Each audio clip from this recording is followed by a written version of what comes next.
I'm Laura Harrison. I'm the president of the Bogliasco Foundation, and on behalf of the Bogliasco Foundation and the Casa Italiana, I want to welcome all of you to tonight's presentation, featuring a work by two artists from our program, Death for Five Voices. A few thank yous first. We are so grateful to have this opportunity at the Casa Italiana each year to be able to show work that was developed at our residency program in Italy, to share it with the New York audience. It's a tremendous opportunity for us to do so.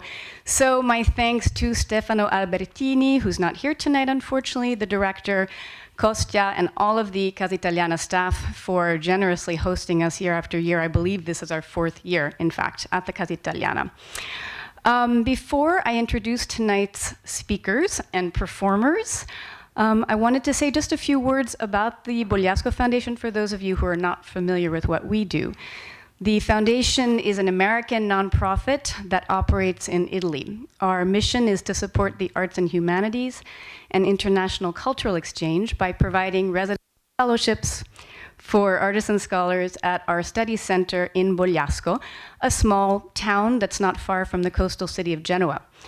Taking inspiration from this great ancient port city, which has brought global travelers together throughout the ages, our program provides ideal work conditions and encourages cross-pollination in a diverse community comprised of some of the world's most innovative and creative minds. In now 20 years of operation, we have hosted well over 850 fellows from 55 countries and counting. One of the hallmarks of our program is facilitating meaningful exchange. We do so by very carefully curating our residency groups with an eye to having a diversity in terms of age, in terms of discipline, in terms of nationality. The result of all of that is something a bit different and very powerful. Fellows get to spend a substantial amount of time with people who are quite different from them. New ideas emerge, collaborations form, projects evolve in intriguing ways. And this really is the cornerstone of our mission, indeed what we strive to do every year in Bogliasco. Facilitating and provoking and promoting meaningful conversations is also part of our outreach program, which leads me to tonight's program. And I'm very, very pleased to be able to introduce Cara Reichel and Peter Mills, both Bogliasco Fellows from spring 2015. They they developed this project while during their residency last spring. It is a work that is going to be premiering, I believe, in 2 weeks.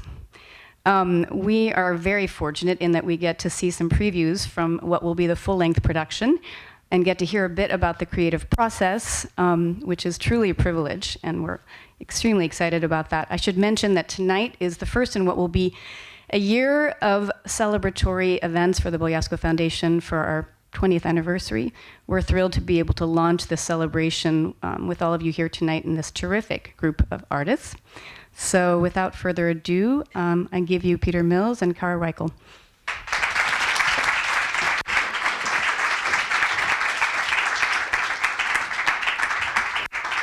Thank you so much, Laura.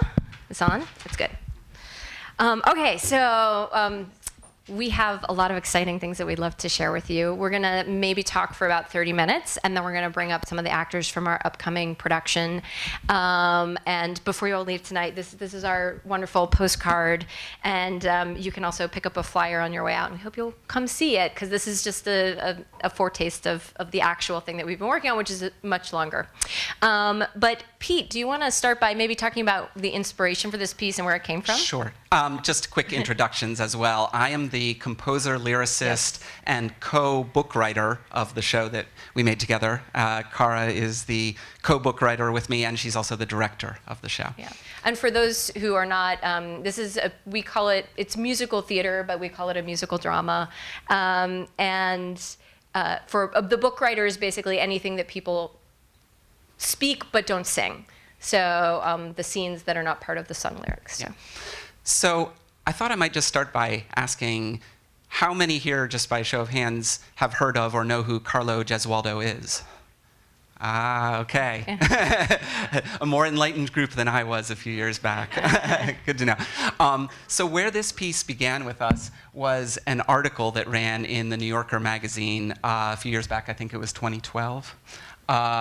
Where it was an important anniversary for Gesualdo, and there were a lot of concerts happening around the city. And in the course of this article, Alex Ross, the writer, went through the details, the rather lurid and melodramatic details of Gesualdo's personal life.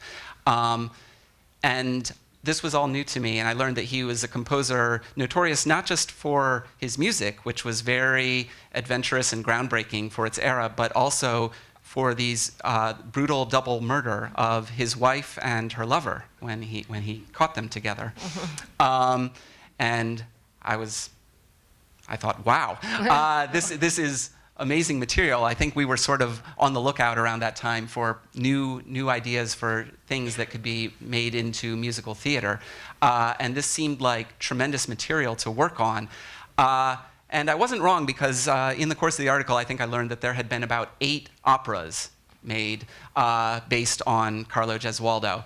And these were all kind of very modern opera, abstract expressionist. And which is not what we do.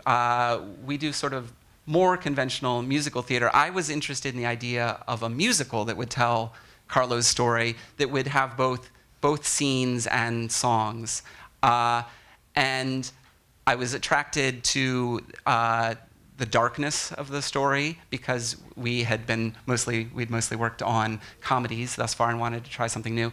And the musical world that it would live in, Carlo Gesualdo's music, and also the size of it, I think, was something that we were interested in, because as we kind of became familiar with the story, we started thinking, how many characters would you need to tell this story about Carlo and these murders?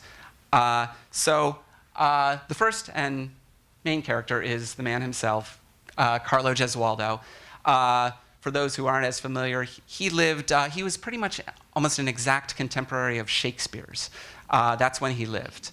So kind of late Renaissance. And as a composer, he wrote in the older tradition of polyphonic music. He composed madrigals primarily, and later in his life, motets in 5 parts. Thus the death for 5 voices. His music was very often in 5 or 6 parts, which we'll get into his music a little bit later on. He was also a prince. He came from a very powerful family that had several titles. He was Prince of Venosa, but he was also other things as well. So he came from a powerful, noble family. And they had a palazzo in Naples, but they also had lands and estates in the outlying areas. Carlo himself was actually the second son in his family, and he became the heir to the title when his older brother died. So he had not originally been on track to be the prince of the family, but he became that. He'd actually been in training for the priesthood. So there's Carlo, his wife, Maria d'Avalos. As soon as he became the prince, they had to he had to marry and produce an heir. It was very important. That's what you did when you were prince of a noble family. And Maria d'Avalos was actually his first cousin. She was a bit older than him, and she had been through 2 marriages already. Both her previous husbands had died.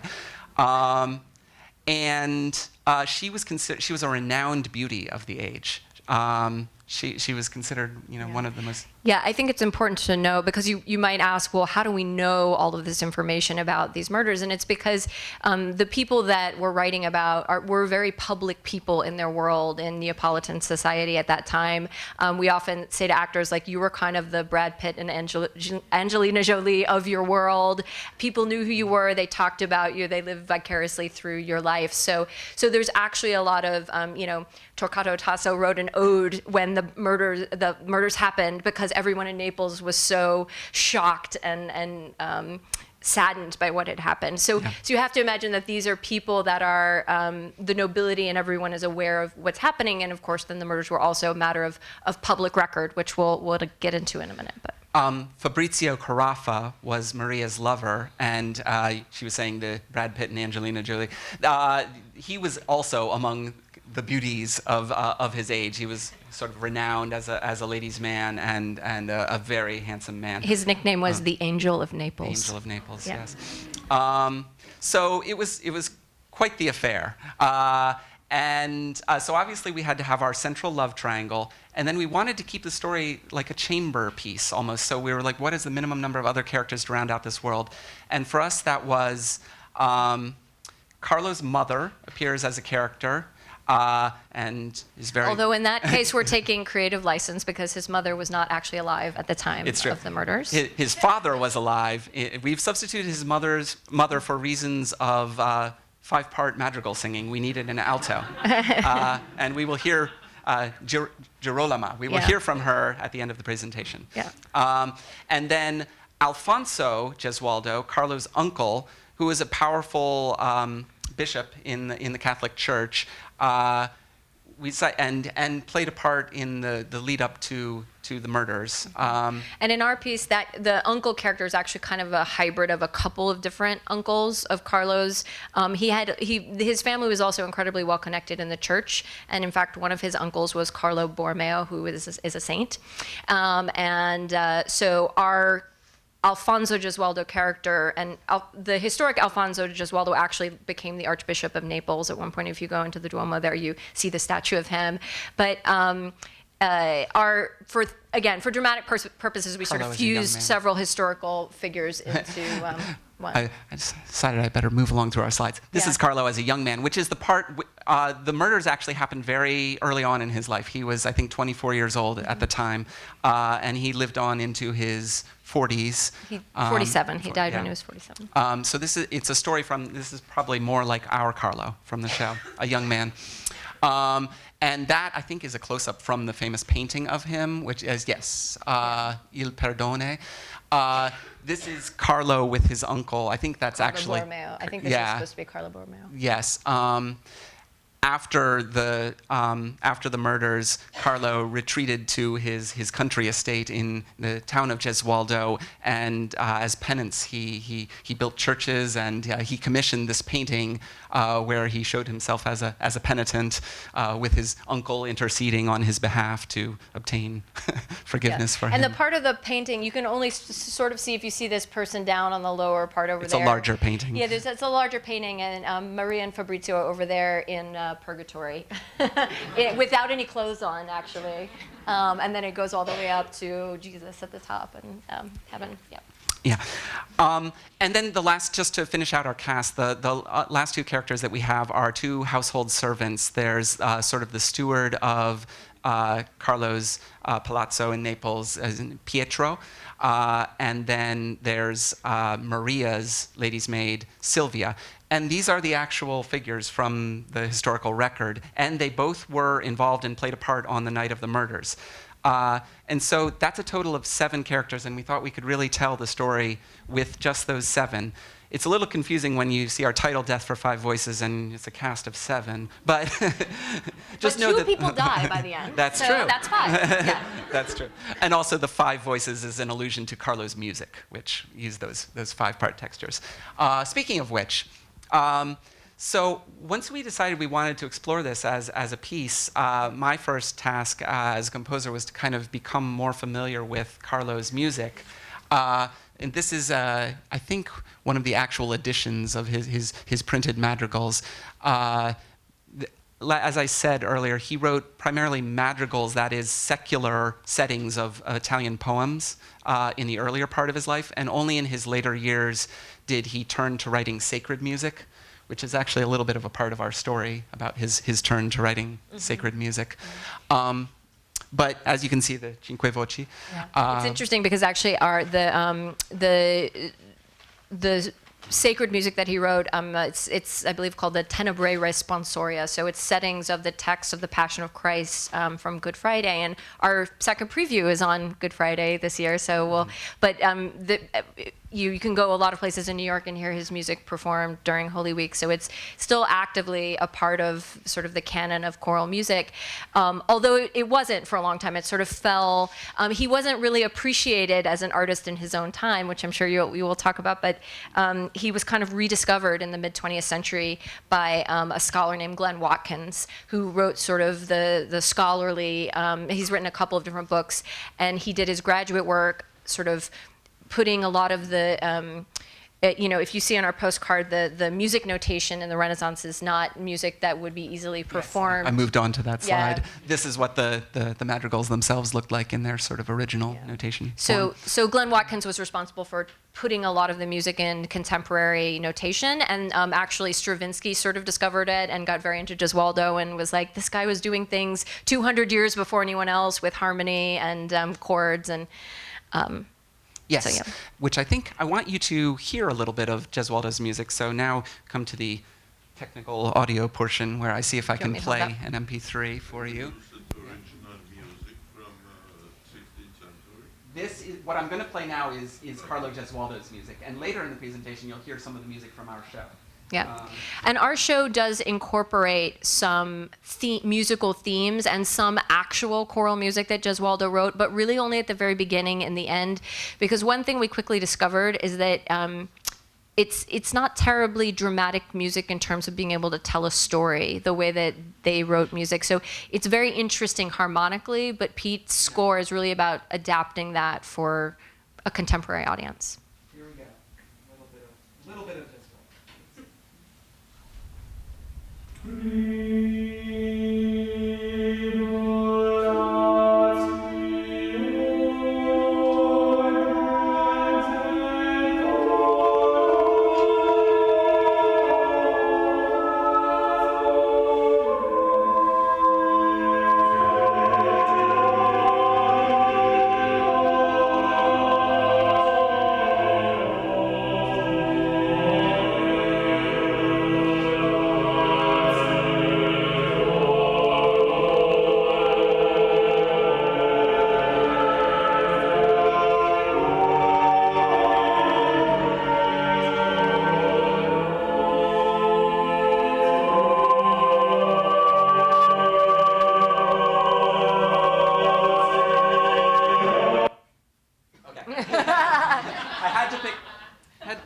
And then it goes on for 8 more minutes.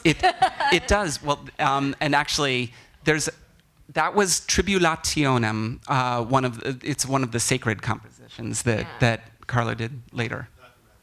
What's that? Not a madrigal, correct? That piece of music, first of all, I was mesmerized and I loved it, and it just took me to a world, and I wanted that sound in the show. But as Cara was saying, the challenge was what to do with that kind of music in the service of telling a story, in theater, because you can hear the way those work. There's a very short, simple text, usually in Latin in the case of his sacred music, and just those few words are spun out over and over again in interweaving lines. You can't really follow anyone. It's kind of the interplay between them. So it's not conventional storytelling in the way that words are being used in that music. So it was a challenge first to think about, like, how can we have that in our show, and if so, what will we do with it? As it is, that portions of that composition are used in our show and our opening prologue. We hear some of that music, and then the way that I used it in incorporating some of those 5-part motet-like things into the show was for transitions. We used them between scenes as a way of passing time, and sometimes things would happen in those transitions in pantomime while we heard that music. And that became a great way to keep that sound alive in the show. but obviously, a composition like that is not going to be as useful for establishing a character and learning what that character wants and that kind of things that musical theater likes to do. And yeah, that was what really excited me as a director as well as a writer, was the opportunity to really use, musical theater is really about using music, theater, and movement and visual storytelling all in one big package to create an experience. And there was such opportunity to tell the story, to fuse it with, there is a lot of Latin text in our piece as well. So that sort of storytelling through movement and staging was also exciting for me to work on. There were two other things about that Tribulationem and that style of music that I kind of took with me in working on the show.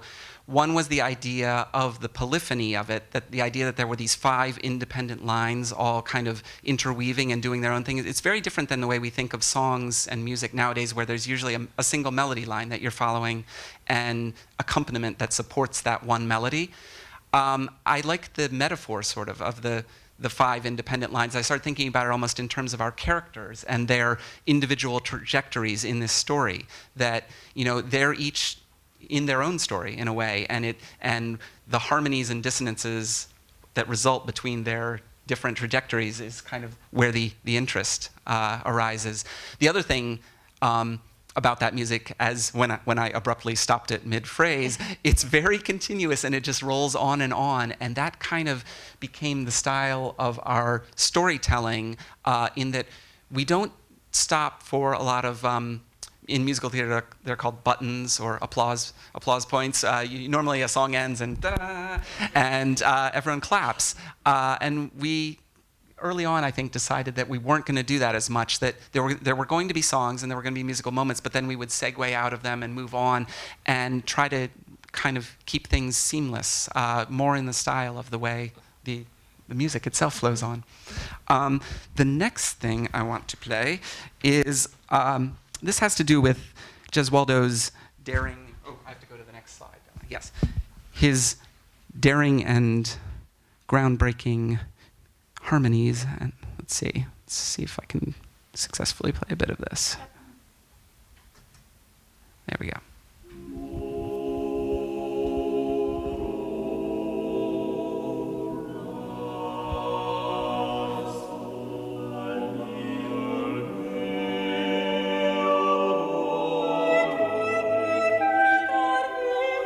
Okay, it's really just that beginning I wanted to show you, because this is one of his madrigals. Now, this is a madrigal, and it's one of the more notorious ones for the harmonies that happen in it. What you just heard there were these chord changes at the beginning. It's called, yes, Moro Lasso. Oh, yeah. It went on to the next one. Yeah, exactly, yeah. The madrigal is called Moro Lasso.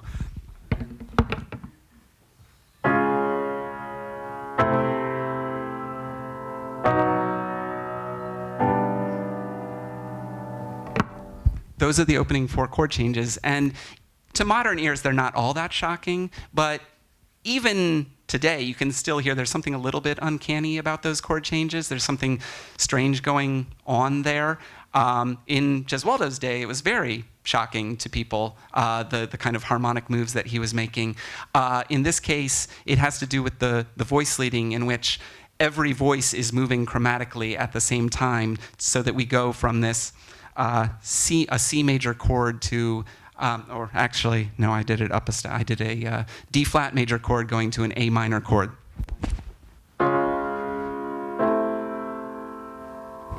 Is a somewhat surprising move. And then similar things are happening in the next 2.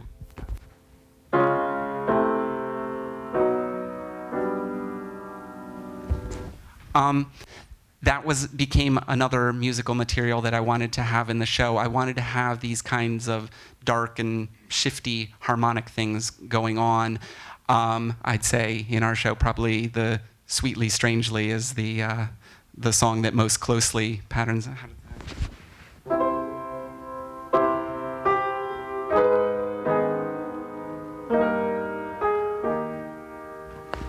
That first chord change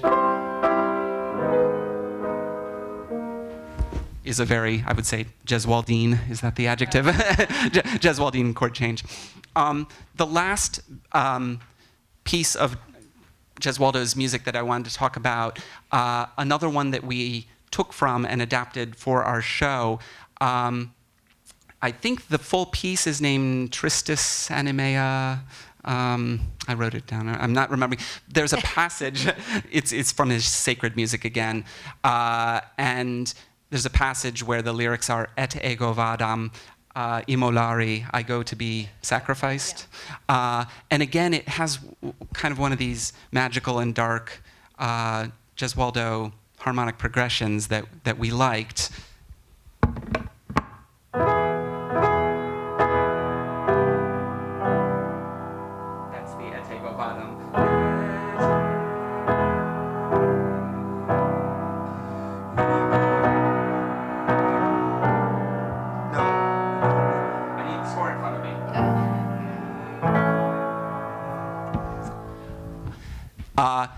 We use that in the end of our show as Carlo, well, no spoilers, I suppose.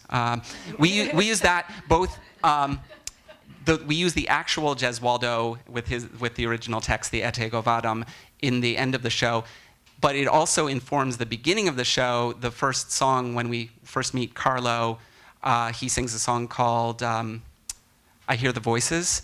And he sings, I stole just those first two phrases of melody for he sings, out of the darkness, I hear the voices. He talks about his angel choir that he hears when he's composing music, just because I like that piece of music. Wanted to use that. Yeah. Steal from the best. Yeah. Where did I leave the clicker? Oh, there it is. So. Now Great. We can move to, yes, development of the show. Great. So in the world of musical theater, there is a long period that people refer to as development.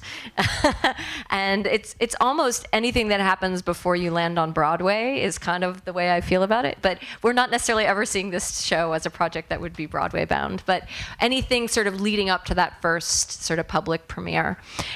So to kind of go over what our process is, so we read the Alex Ross article, and it kind of sat in the back of our brains for about 6 months, and we did a little research, and we were looking for a new project to start writing. And oftentimes, so we founded a theater company that develops and produces new musical theater here in New York. It's called Prospect Theater Company, and originally it started with ourselves and a couple of other artists that we went to college with, and over the years it's grown to support a lot of different writers and artists. But the wonderful thing is that, when we have an idea, we can kind of get some people together at a fairly early phase for a few days, for a week, to kind of test out, like, oh, is this something that we really can get excited about?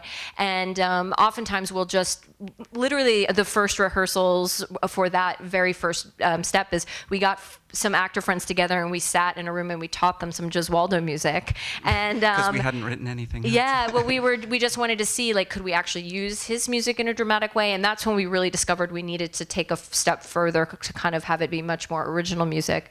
And we also looked at some other madrigals and music by other composers of the period, just to kind of inform how he was different from those writers. But then we also wrote some early scenes and played around with some early staging. So that very first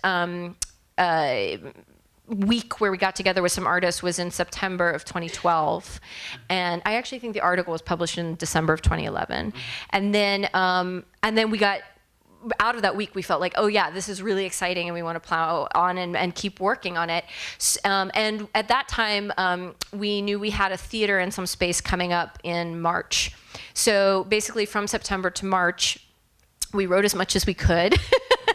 And then we actually got we had a cast, we had some auditions, and we had a cast that we brought together with the idea that we would actually do a staged workshop. So we would see this on stage with costumes, with full staging, beginning to end, trying to tell the whole story, put it in front of audiences, and we actually asked audiences to fill out a form or send us an email at the end. And so we got all this really wonderful feedback. But that was a bit of exciting and interesting process. And actually, two of the performers we have here with us tonight have been with this project since that Veterans, time, yes. where we kind of came into the rehearsal process knowing, okay, here's most of Act 1, and we know there have to be some murders at the end of the play. So we kind of know where it's going. And actually, we had the very final scene. The very final scene of the play, which is Carlo confessing to his uncle. But for that first sort of workshop production we did, it was a race to the finish. Yeah, the thing. really, we were still writing even as rehearsals and we knew there was an audience coming, and they weren't gonna be happy if we just like skipped over a big part of the story. So that process was really exciting in 2013 because we got to show it to people and get feedback. And then Pete and I took all of that into consideration, and we had this picture is of upstate New York, the Rhinebeck Writers Retreat in the summer of 2014. We got to go for a week and just be in a cabin in the woods and work on rewrites. And then around about that time, we actually found out that we were accepted for a spring fellowship at the Bogliasco Foundation. So that was also super exciting because we not only were going to have an extended period of time, a month basically, to focus on the rewrites and digging back into the research, but because we were going to be in Italy, we were able to, I think we landed and we settled in for a few days, and then we rented a car and we drove 8 hours. So Bogliasco is way up there on the Riviera, and we drove down to Gesualdo, which is outside of Naples. Just because we thought we're this close, we might as well go all the way there and see the man's town. And just to give a little bit of context about Gesualdo, so this was sort of the family home, and I guess they had a medieval hilltop castle, so it was kind of the country fortress. But Gesualdo and he lived, and our play takes place pretty much entirely in Naples. It's set from 1585 to 1590 in Naples. The murders took place in 1590. But so what's interesting about Gesualdo, you can see there the castle at the top of the hill. This is where he fled after the murders, actually. Yeah, so one of the interesting things is that he actually sort of entrapped, he heard gossip that there was an affair going on with his wife and her love, because the affair went on for several years and he didn't know about it. And then he was sort of informed of it by his uncle, and then decided that what he was going to do was pretend to go away on a hunting trip. He would go into the countryside to hunt, and instead of going away on a hunting trip, he would actually sneak back and see what was going on in his home. And there's a lot of intrigue that we're doing that song. I know. We're doing that song. I know. Well, you're gonna hear that in a moment. Yeah. But basically, what happened, where he caught them in bed together and he murdered them, and it was not actually against the law what he did. So he was not punished or persecuted. There was an inquiry into the murders, but he was, by the ethics and code of that time, he was justified. Defending the family honor. In defending and in murdering his wife and her lover because they were guilty. So, and it was a pretty brutal murder. We won't go into the details, but if you're interested, you can read that Alex Rox's article. And but so even though he was not officially punished by the government, Maria and Fabrizio, whom he murdered, were both members of very powerful Neapolitan families. So he couldn't live in Naples anymore because he was basically scared that someone was going to have a revenge killing. So he left Naples and never went back. He moved. He spent the rest of his life living mostly in this castle. That's where he wrote a lot of his music. It's where he died. He did have a second marriage to Eleonora d'Este, who in 1594, who was I think a niece of the Duke of Ferrara. Maybe. Yes. We have to press on, though. I have to get through these slides so I can get to our performance. Okay, great. So when we visited the castle, we met some people there who were excited that we had written a show about Carlo, and they said, "Oh, you must come and do your show here at our castle," which at the time we thought, well, yes, wouldn't that be nice? We didn't think that was a realistic thing. But then a few months later, we heard from them, and they said that they had obtained some government funding that would allow them to bring our group over to do the show, because the castle had been recently renovated, and they had some funding for the grand. Very damaged in the 1980 earthquake, and only recently were they able to repair it. And so this year marked the public reopening of Carlo's castle. It has a beautiful courtyard in the interior there, where we were able to come. There it is with some theatrical lighting on it. That sort of became our stage set when we went there. I think I have another. It could also look like this. Yeah. So amazingly, we actually this past fall took a group of performers there to Gesualdo and did our show in the castle of the man's courtyard. So in the it courtyard was of the not man's only amazing for us to be able to be at the Bogliasco Foundation for a month working on the rewrites, but then we actually got to take all of that stuff that we'd written and we got to go and perform it and hear the changes that we'd made and see the new version. And Ivana was so wonderful from the Bogliasco Foundation helping us translate with the the person who. So there's sort of what it would look like there up on stage. Megan there on the left, she's here tonight. She's going to perform for us. She'll be wearing this dress. Yeah, She's not going to wear it tonight. But yes, we had to translate the whole thing. So there were slides going during the entire show. And we had those wonderful local musicians from the conservatory that we were introduced to. And also I have to acknowledge we have a guest from Gesualdo here, Maurizio Forgione, who is in the back, who translated for us while we were there. And so we were able to accomplish such wonderful things in 2 weeks and to get to see the show. So there's this our was, group. Yes. Oh yeah, I'm not looking for some reason. I forgot to look. Yeah, okay. yeah. You're looking at another camera over there. There's clearly 2 cameras. So so that was a really great experience. And now, based on the writing time and getting to see the piece on its feet again, we're now bringing it back for a longer run. It's going to play for about a month here over on Bleecker Street here in New York City. That's sort of the end. I think we're. Well, we're going to hear some songs now. Sorry, the end of us talking at you. Yeah. So I think actually the first person we're going to invite up is Meghan McGeary, who plays Girolama. Carlo's mother. Yes. And one of the things we learned when we went to Gesualdo is that we've been saying her name wrong for quite a while. So we're now yes, practicing. The whole first production, we were saying Girolama. Oh, yeah, no. But now Girolama. we know it's Girolama. Yeah. Great. So grab a music stand. So just to set this first song and up this is a Max little bit. Mamon, who's our music director for the production, who also came to Gesualdo with us. And yeah, set up. So this moment is Carlo and Maria have been married for maybe a year or more now, and they have had their first child, a son. Girolama, as the grandmother here, is bursting with pride. She's especially excited because this new son, this new heir, is going to be such a better prince eventually than Carlo, with whom she's never satisfied. And her philosophy, as you'll hear, is very kind of informed by, well, no, I think I'll let the song say it. Also, I don't want to steal any thunder. I should mention we're abridging a little bit. There are scenes and other characters involved that are threaded throughout, but we're just going to do the sung parts for you. So.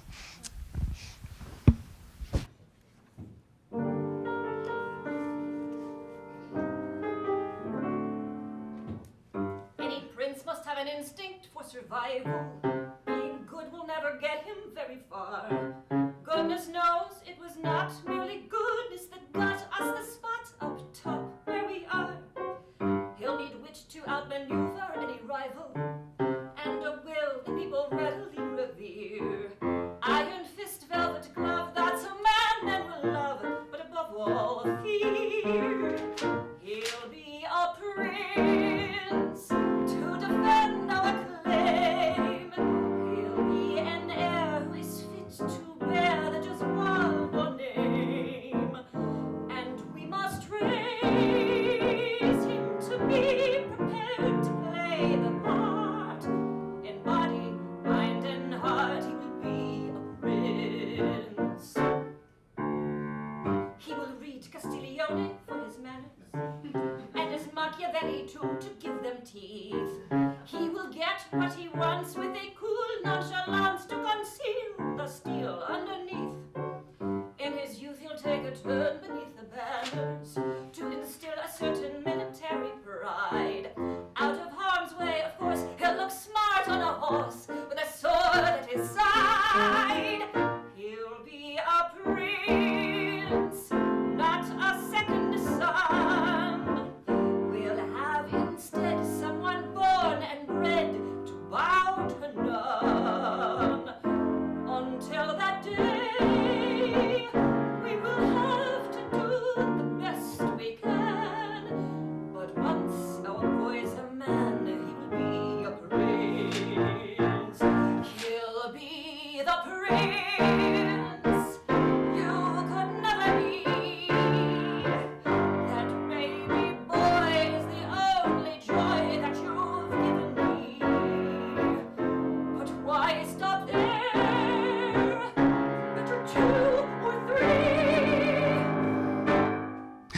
And as I mentioned, they're not really applause buttons in our show. That song continues there, but even that spins off into an argument, and Carlo throws comes a in fit. at that point.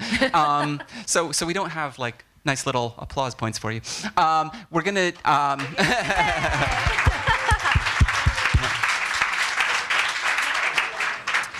We're going to present another of Girolama's songs. This is in the Girolama, excuse me. Yeah. I'm still learning it. This is in the second act when her suspicions about the affair have been confirmed, and she is now quite alarmed that it's going to bring dishonor to the family. And so her scene partner here is Carlo. You'll have to imagine a Carlo being there to receive all of this. And this is what she has to say to him. How can you allow them to tarnish our family name? We let the house of Gesualdo become nothing more than a house of ill fame. Great tongues are wagging all over this town, my son. Enemies are dragging our name through the mud. Many would be happy to see us brought down, my son. Can't you see something must be done to be rid of the stain on our blood? Idle gossip, innuendo, or perhaps it's the truth that's been found out. But these whispers will crescendo till the sound of your music is drowned out. This is yours to handle, you have to act now, my son. You must see the scandal is nipped in the bud. Just the mere appearance you cannot allow, my son. It's too dangerous to have the commoners calling you cuckold. Everyone in Naples will know that you're weak. You will be a laughing stock soon if you let this remain as a stain on our blood. So there's a little scene that goes here, which we'll skip over because Carlo is not here. But what Carlo has to say is that he doesn't necessarily even believe this could be true, seems unwilling to act, and so she tries a different tactic. Have you no kindness, Carlo? Have you no pity to see my plight? Would you abandon me to this disgrace and shame? You see me helpless, Carlo. I am a woman. What can I do? What will be left of me without our family name? Distress conceals a fragile figure that is wrecked with care and age. My arms are weak, my hands are empty, but my heart is filled with pain.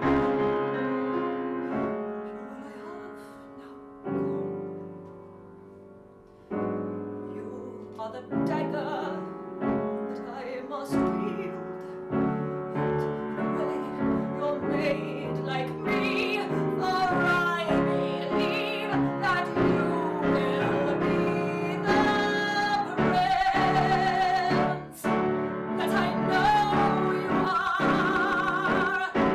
You have your pride and a sharper side than you've shown so far. In spite of all, don't you have to love your mother still? Carlo, promise that you will be a prince for me.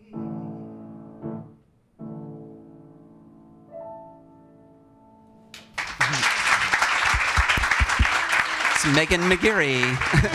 Thank you, Meghan. So as we welcome our next two singers up to the stage, I'll just mention, so as you can hear, there's definitely some more modern sounds in the score, I decided fairly early on that while I wanted to have some of those 5-part, more Renaissance-sounding textures in the show, I just could not get through the show, limiting myself to that. So there are certainly more modern things in the score, but my goal was to not have them sound jarringly modern. Come on up, guys. So this is Ryan Bauer-Walsh and L.R. Davidson. They play Sylvia and Pietro, the servants, in the show. They're going to do a couple things for you. The first is actually the most Renaissance-y thing I probably wrote for the show. This was a sort of a pastiche number. It's heard at a concert evening that Carlo is throwing, and so I wanted to sort of create that world of Renaissance festivities. So this is Beauty Belongs. Yeah.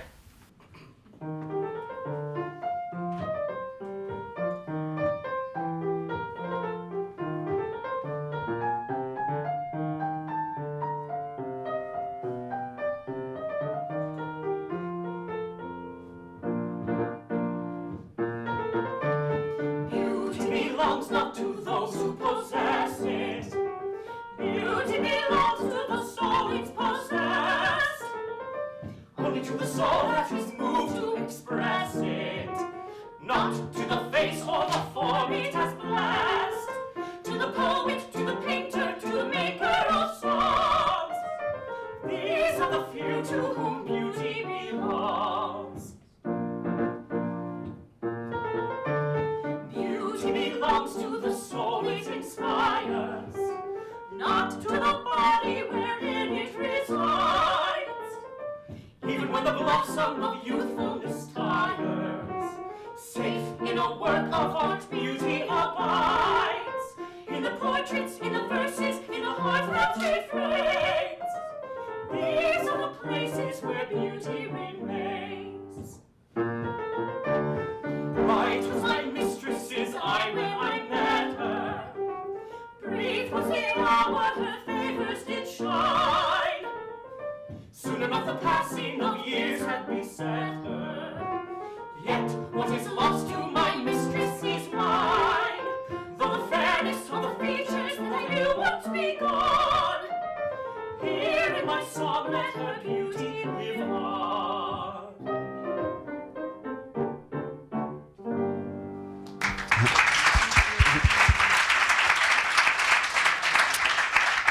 And by the way, when I say that's among the more Renaissance-y things in the show, it's actually not much like Carlo's music at all. He did not write that kind of music, but that's more like a dance form of sort of the more pop music of its day, as it were. So the last piece that we're going to do for you is sort of the 11 o'clock number, as it were. This is on the night of the murders, and I had mentioned that both of the servants were involved and sort of played a role in those murders. I think sort of the lyrics explain all of what that role was, so we'll just go for it.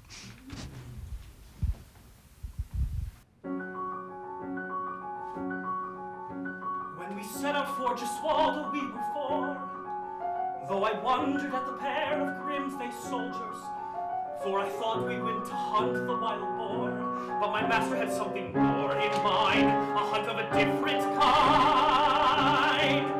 We had set out as the sun was going down, and though we halted just a mile beyond the outskirts, then as darkness fell, we doubled back to town, and my master he wore a frowning face, and moved at a swifter pace. Through winding streets, we made our way unnoticed to San Maggiore Square. And at the church, across from San Severo, we made our camp in the deepening shadows there. I had begged her not to send for him tonight, but my mistress wouldn't listen to my pleading. In my heart I knew that something wasn't right, but my lady would see him despite my fear, and bid me to fetch him here. At Don Fabrizio's a single lamp still burned. I must have thrown a dozen pebbles at his window, so when it seemed to me my lady had been spurned, with a sigh of relief I turned to go, but then he appeared below, and so to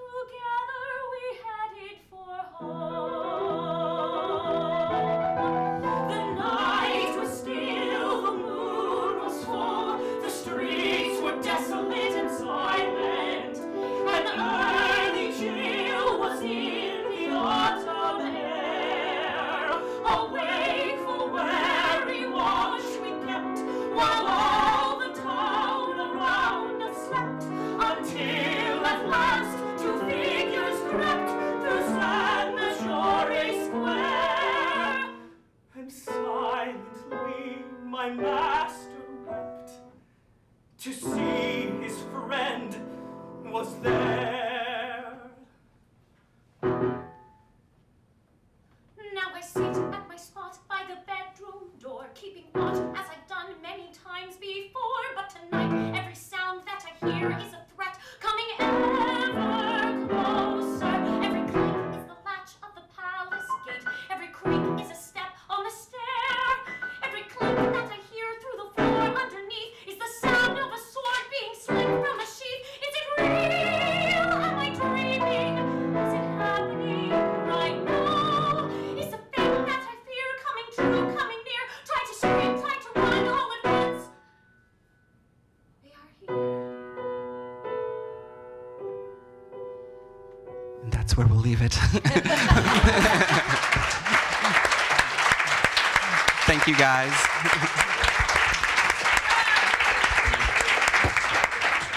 And that was, thank you, Max Mamon, our music director.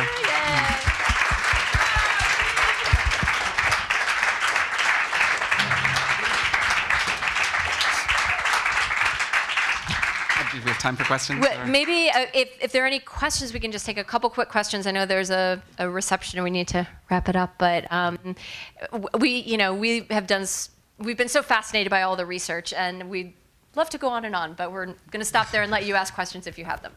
Yep. Can I just ask how much you were able to do in a sort of practical way at Bogliasco? You were working together as writer and composer. Did you have singers with you, or were you singing yourselves? The time that we mostly spent at Bogliasco was about really thinking about the dramatic structure and rewriting. We didn't have performers there. I would say around week 3, we were like, oh, it would be so great if we could have some actors show up now, because at that point we had things we wanted to try, but it was so wonderful for us to be able to get into the mindset of the world, because the life of an artist here in New York is it's very hard to carve out that sort of focus to like just think and to really get in the head of what was Carlo thinking, and so. And we always tend to write when we really have to. So at Bogliasco, we sort of thought about things, and I'd say we had a couple important like conceptual breakthroughs, but it actually got written when we had to then go back and do the show at his castle. It was that like was time to. The moment where we actually had to make sure everything was on paper. Yeah. But the time we had for the retreat was really, and at the study center, was thinking conceptually, and also Pete did a lot of great. You fleshed out some of the compositional stuff too, because he had a fantastic music studio there, and that's actually like one of the things that fascinates me about thinking how composers work in the Renaissance. You have a computer and you can hear all the playback of the 5 different voice parts, and they, I guess, either had people sitting around. They probably had 5 attendants who would sing this. Yeah. Because this was violent murder in O.J. Simpson style, I can say. And of Notorious. course, it's happened because you show 2 casts, and this dark one or this last one. Everything happened if this big that he leave it later. And second part is because this article say about Domenico, a Prince of Darkness, is the same person. You have different name here. Yeah, who was victim of who was he was victim, or on this slide, or in the article was murdered Prince of Darkness. I'd say our show is more sympathetic to him than the article was. Yeah. And when, of course, where will be this performance? You say next week on Broadway? Next week. Next Broadway. week, yes. Our performances are happening at a place called the Sheen Center, which is at 18 Bleecker Street, in a it's 80-seat theater there. So it's like a this? really it's bigger than this, but it's a very intimate theater, which I think will work well for this space or for this show. the murder, I think you asked about where the murders took place. They took place in Naples. In building Piazza San Severo, and the building is still there. It's now an apartment building, and we actually got to go and see it. But it's on this San Maggiore Square, and the church where Carlo and Maria were married is like right next door. When we went and toured and did our research, we went and visited there, and there's a portrait of her in the. It's not a cathedral, but in the church there. I wish I had that slide. So, going and being there, it just puts you so much more in the experience of what that world was. And there's, and then actually that place after Carlo left there, because he, as I mentioned, he wasn't able to really safely live in Naples anymore. There's a lot of other interesting history. There's actually Cappella San Severo, which was built after his time, which is a very famous chapel with a beautiful statue in it in Naples. So if you ever get to go to Naples, it's like you can take the Carlo Gesualdo tour. It's fascinating. Who was the fifth murder? Because you showed two servants, prince. Oh, death for 5 voices? There aren't literally 5 deaths, no. Only 2. Yeah. Only 2. The sort of metaphor of the title, and we have to give credit to Werner Herzog, who actually made a documentary in the 1980s for German TV called Tod für 5 Stimmen, which is translated as Death for 5 Voices, which was one of the things that Herzog did is they asked him to make a documentary about Gesualdo, and what he realized is that there's so much myth mixed in with because it was such an incredible story and it was known at the time, people exaggerated it and made up many, many crazy things. And there's his documentary sort of embraces the fact that nobody knows the real truth. There have been so many exaggerations over the years, and you can also watch that on YouTube. It's sort of a wild ride, but our show really doesn't have anything to do with that, except that we liked the metaphor of someone who is the death is happening for the voices that are within him, the creative voices, and also maybe other voices. There's a lot of analysis of if Carlo was schizophrenic or bipolar. We'll never know, because that wasn't the kind of way people thought about things at that time in history. But he's just sort of a really interesting person whose art and life had a really interesting interplay. And one thing Pete didn't mention, but at that time, mostly composers would set existing texts that were written by poets or were approved texts by the church. Carlo is also unique in that many of the texts of his madrigals, it's presumed that he wrote them himself because there's no other record of them anywhere. And when you look at the text of the existing writing, it's very dramatic and emotional language about love, pain, ecstasy, death, guilt. It's fascinating to think about how the art and the acts of his life influenced each other. He's an intense guy. Yeah, intense. Any Probably. other questions? One last question? Yeah. What's the band like? Do you have a modern Broadway band? Is it more Renaissance? Is it a little bit of everything? In sticking with our small and chamber piece aesthetic, it's a small orchestra. It's just 4 pieces. There's piano. We do use piano, even though piano had not really come into full use then. There was early piano then. There was more harpsichord then. We have piano, and then he sometimes plays little harpsichord sounds too. And then violin, cello, and classical guitar.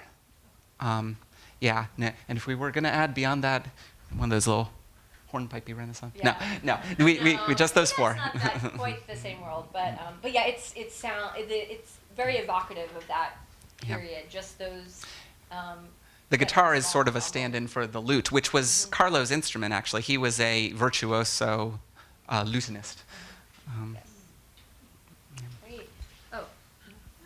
Where was the painting with Carlo Borromeo and Carlo Gesualdo, and then the couple that we couldn't quite see? Yes. Yeah. By whom was the painting then? It's in Gesualdo. So he built a church, and he commissioned this painting. And really, when we went there, actually, this very Name of the Rosy type priest came out and explained the meaning of the painting to us. He was very. It was really his way of, the message officially is that no matter what you do, if you accept the forgiveness of God, you will be redeemed and have everlasting life. So It's called Il Perdone, by the way. If you Google Il Perdone and Gesualdo, you'll probably find the full image. In this small church in Gesualdo that he built after he moved there. So yeah. Great. All Well, right, thank you guys so much. And please come see the show.